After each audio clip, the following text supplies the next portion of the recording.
আমি মহাকবি রবীন্দ্রনাথকে কবি হিসেবে, সাহিত্যিক হিসেবে, ঔপন্যাসিক হিসেবে যতটুকু শ্রদ্ধা দেওয়ার দরকার তার চেয়ে 10 গুণ বেশি দিতে প্রস্তুত।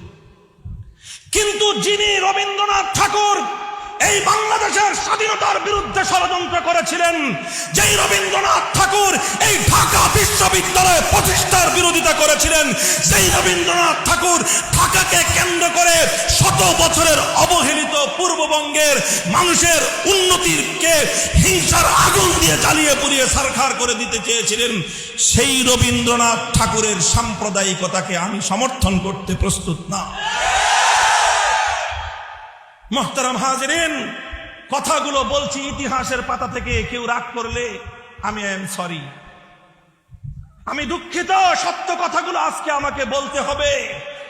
আমি বলছি আমার দেশের কথা, আমি বলছি আমার জাতির কথা, আমি বলছি আমার প্রাণ প্রিয় মাতৃভূমি বাংলাদেশের 100 বছরের বঞ্চনার ইতিহাস, এবং এটা ইসলামেরও কথা। এই সেই ইসলাম, যে ইসলাম কুফা নগরীতে নগর গড়বার আগে শিক্ষা প্রতিষ্ঠান গড়বার শিক্ষা দিয়েছিল। এটা সেই ইসলাম, যে ইসলাম আফ্রিকায় কায়রাওয়ান শহর গড়বার শুরুতে জামিয়াতুজ জাইতুনা প্রতিষ্ঠার ইতিহাস শিক্ষা দিয়েছিল। এটা সেই ইসলাম স্পেনের মধ্যে ইউরোপ জয় করবার পর দারুল হিকমা কায়েম করে সে এলাকার মানুষকে শিক্ষার আলো ছড়াবার শিক্ষা দিয়েছিল। সেই ইসলাম যখন নবাব স্যার সলিমুল্লাহরা চর্চা শুরু করেছিলেন, সেই ইসলাম শিক্ষা দিয়েছিল এই শিক্ষা প্রতিষ্ঠান গড়ে তুলে এখানকার হিন্দু, বৌদ্ধ, খ্রিস্টান, মুসলমান সমস্ত নাগরিকদের উন্নত শিক্ষার প্রয়োজন।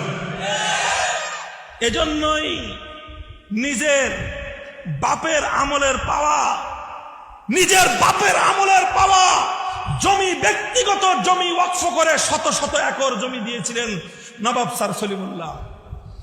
মুসলমানদের দেওয়া সেই জমিতে ঢাকা বিশ্ববিদ্যালয় প্রতিষ্ঠিত যখন হতে যাবে, যখন এভাবে ঢাকাকে কেন্দ্র করে পূর্ববঙ্গ এটা উন্নত হতে যাবে, রবীন্দ্রনাথ সহিংস আন্দোলন শুরু করলেন। আরে কি আন্দোলন? কথা বলেন। সহিংস আন্দোলন। আজকে রবীন্দ্রনাথ, তোমরা এই রবীন্দ্রনাথ ঠাকুরকে তোমরা আজকে সম্প্রীতির মূর্ত প্রতীক হিসেবে প্রতিষ্ঠিত করবার চেষ্টা করো। সম্প্রীতির মূর্ত প্রতীক যদি এ মাটিতে থেকে থাকে, কবি নজরুল মূর্ত প্রতীক।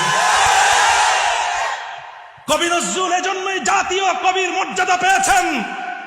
কবি সাহিত্যের দিক থেকে রবীন্দ্রনাথ নজরুলের চেয়ে সিনিয়র হতে পারেন, কিন্তু মানব প্রেম, মানুষের ভালোবাসা, জাতি ধর্ম নির্বিশেষে সম্প্রীতি, সৌহার্দ্য, সম্মানের অধিকারের দিক থেকে রবীন্দ্রনাথকে আসামির কাঠগড়ায় দাঁড় করানো ছাড়া ইতিহাসের আর কোনো উপায় না।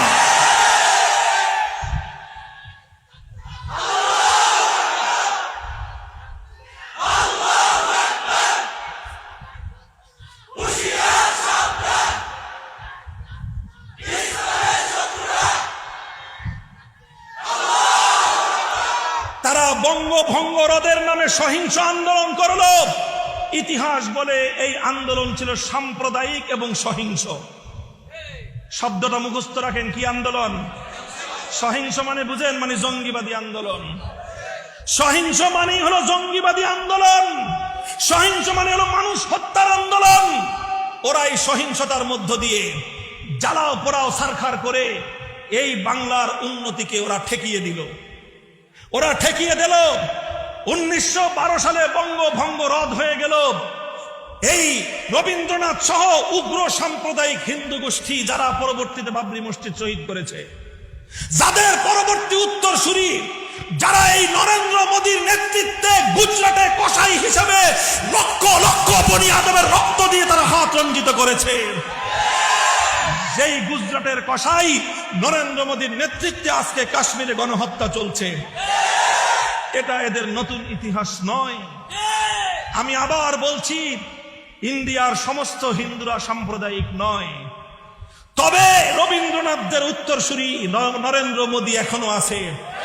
এরা সাম্প্রদায়িক, এরা জঙ্গিবাদী, এরা উগ্রবাদী, এরা হিন্দুত্ববাদের নামে মানুষের অধিকার নিজেদের পায়ের চাপায় ওরা মানুষের অধিকার হত্যা করছে। লম্বা কথা নয়। তারপরে 1912 সালে বঙ্গভঙ্গ রদ হয়ে গেল। ঢাকা বিশ্ববিদ্যালয় প্রতিষ্ঠার সেই স্বপ্ন চূর্ণ বিচূর্ণ হয়ে গেল। ঢাকাকে কেন্দ্র করে এই বাংলাদেশের উত্থান, বাংলাদেশের উন্নতির যে স্বপ্ন দেখা হয়েছিল, সেই স্বপ্ন এটা নিভে গেল।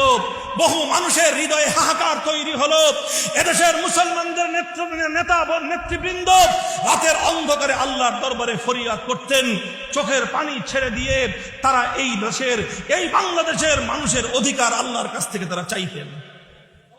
তখন 1912 সালে বঙ্গভঙ্গ যখন রদ করে দিল, তারপরে এদেশের মানুষের দাবির প্রেক্ষিতে, অব্যাহত দাবির প্রেক্ষিতে, তোমরা আমাদেরকে প্রদেশও দিলা না, তোমরা আমাদেরকে একটা রাজধানীও দিলা না, একটা বিশ্ববিদ্যালয় করতে বললাম, আমরা জমি দেব, তাও করল না।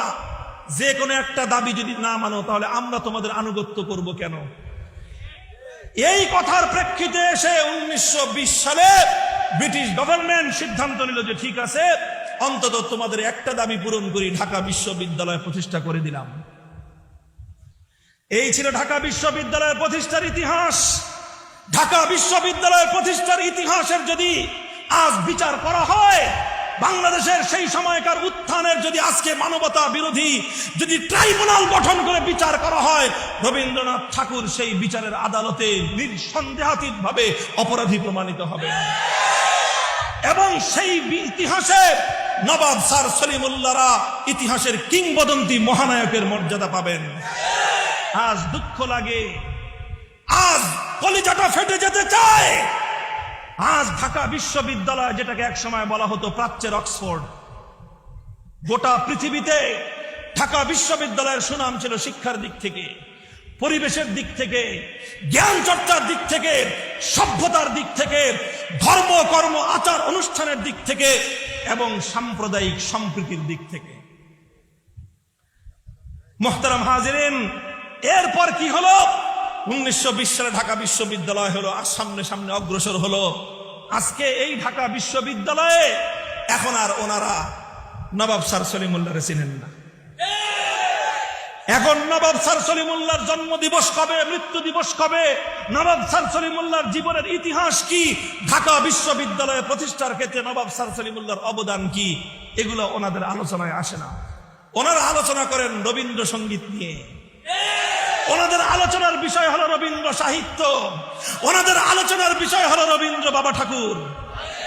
আমি আবারও বলছি, রবীন্দ্রনাথ ঠাকুরকে সাহিত্যিক এবং কবি হিসেবে সম্মান করতে আমার কোনো আপত্তি নাই, কিন্তু রবীন্দ্রনাথ ঠাকুর যিনি ঢাকা বিশ্ববিদ্যালয় প্রতিষ্ঠার সময় আগুন দিয়ে ঢাকা বিশ্ববিদ্যালয়কে জ্বালিয়ে দিয়েছিলেন, হিংসার আগুনে জ্বালিয়ে ছারখার করে দিয়েছিলেন, সেই ঢাকা বিশ্ববিদ্যালয়ের আজকে পরিণাম দেখলে আমাদের লজ্জায় মাথা নত হয়ে যায়।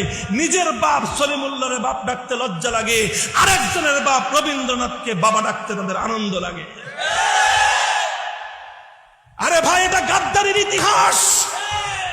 একটা দেশের গৌরবোজ্জ্বল প্রতিষ্ঠান ঢাকা বিশ্ববিদ্যালয় হলো বাংলাদেশের সর্বশ্রেষ্ঠ বিশ্ববিদ্যালয়।